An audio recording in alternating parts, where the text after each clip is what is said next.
And Scripture confirms that the arms of flesh will always fail us. No matter how good and how nice people seem, there will be that betrayal. Because if they did it to Jesus, what does John go on to say in John 15? That the servant is not above the master. If the world hated Jesus, hey, what's going to happen? The world is going to hate you. So we can take solace in that. We can take comfort in that. That when our family members, when our friends, when the people that we trust betray us, you know what? They did it to Jesus. And as his disciples, we're going to go through that as well. But take umbrage, take, courage that, you know what? No matter what the world tries to do, it cannot stop the plan of God. It cannot stop God's plan for you. One of my favorite verses is Genesis 50:20. My first book was on the life of Joseph. And Joseph's words to his brothers in Genesis 50:20, when he's now the prime minister of Egypt, his brothers were probably, gobsmacked, totally bamboozled. Like, oh my goodness, we thought we destroyed the plans that God has for you. We thought we killed you when we threw you in the pit, when we sold you off as a slave. But how is it possible now that the dream that you had is in reality? Because Joseph got into trouble when he said to them, you guys will be bowing down in front of me. And if you got little brothers and sisters, you're like, well, how dare you say that to me, you little, brother or sister? And now, I'm in the pulpit, I can't use that, But shame on you for thinking that there. You know what I mean? You need to take 2 cups of communion today. All right. And Joseph's words to his brothers, my favorite verse in the Bible, Genesis 50:20. His response to them when they want to know probably how is it possible that you're now the prime minister.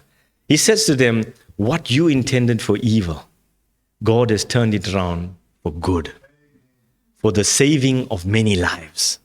And that's what we get in a testimony. And I've said this before. You can't have a testimony without the test first. But that testimony is there to point people to Jesus for the saving of many lives. And I had this revelation when I was asked to preach at a church in South Africa, in Standerton. And I went there, and obviously I'm preaching to them in Afrikaans. And, Nelson Mandela said, you can preach in English, you preach to people's heads. But when you preach to them in their mother tongue, you preach to their heart.